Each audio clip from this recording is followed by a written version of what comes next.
The Drakkar had ruled the galaxy for 100,000 years. They were magnificent beings, massive, intelligent, with scaled hides that could withstand plasma fire and minds that processed strategic calculations across centuries. Every other species in the known universe bowed to Drakkar dominance.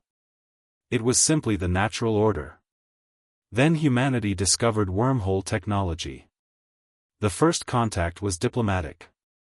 The Drakkar Empress Vexgothel received the human delegation with the same dismissive courtesy she afforded all lesser species.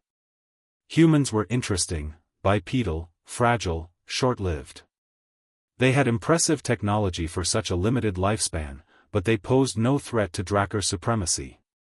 The human ambassador, Commander Marcus Webb, presented humanity's proposal: joint governance of the galaxy. Equal representation. Shared resources. Partnership. Vexgothel laughed. A sound like thunder. You believe you can govern alongside us? You, creatures who live less than a century, proposing to manage a civilization that has existed for 100,000 years? Marcus smiled calmly. We don't believe we can govern like you. We govern differently. And that's exactly why you need us. The Empress found his arrogance amusing. She granted humanity one planetary system as a test.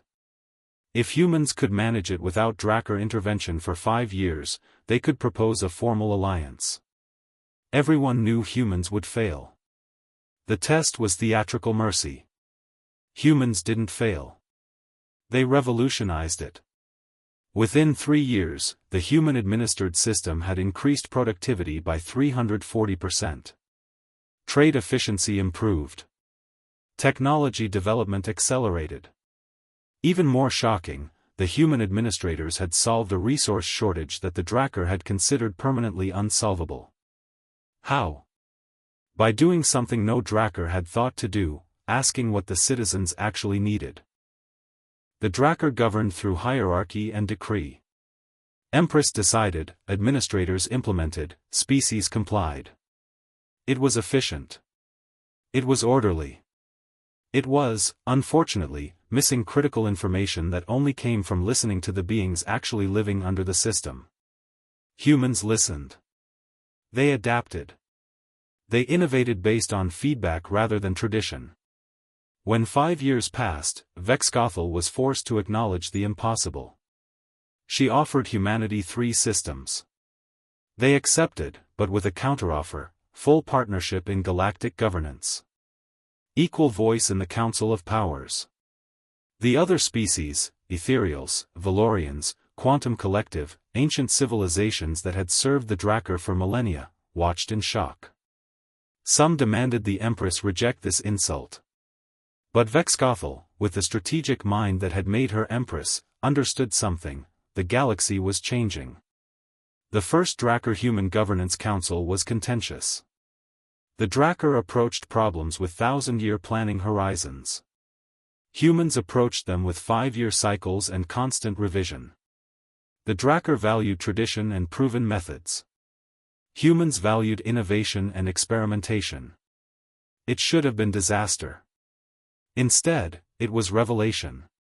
When faced with a plague threatening 3 systems, the Drakkar proposed a quarantine protocol refined over 2,000 years. It would take 12 years to fully implement. The humans proposed a rapid response vaccination program using emerging nanotechnology. It could be deployed in 3 months. The Drakkar hesitated. The human approach was untested. Dangerous. Unpredictable. But the humans were willing to take the risk. To innovate under pressure. To accept the possibility of failure in exchange for the chance at rapid success. The plague was contained in 4 months. Thousands of lives were saved that the Drakkar's traditional approach would have allowed to die.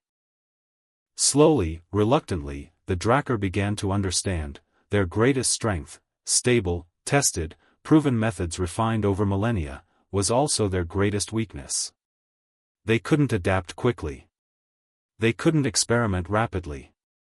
They couldn't accept failure as a learning tool. Humans could do all of this. Over the next decade, the partnership became genuine. The Drakkar brought stability and long-term vision. Humans brought adaptability and rapid innovation.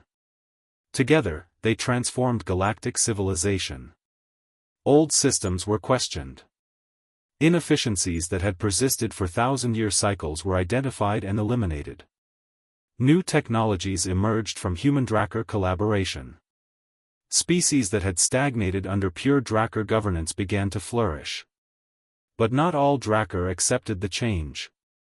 A faction of traditionalists, led by the ancient dragon Karmoth, demanded the Empress restore pure Drakkar rule. They argued that humanity's influence was corrupting the perfect order that had existed for 100,000 years. Vexkothel faced her greatest crisis as Empress, civil conflict within her own kind. She could have chosen war. Could have used Drakkar military superiority to suppress the rebellion. Instead, she did something no Drakkar had done in 10,000 years, she asked for human advice. Marcus Webb recommended something radical: invite the rebels to see the human-administered systems. Let them witness the improvements directly. Appeal to reason rather than force. It should have failed. These were dragons who had never questioned tradition. But when Karmoth saw a world that had been dying under Drakkar management now thriving under human partnership, something shifted in his ancient mind.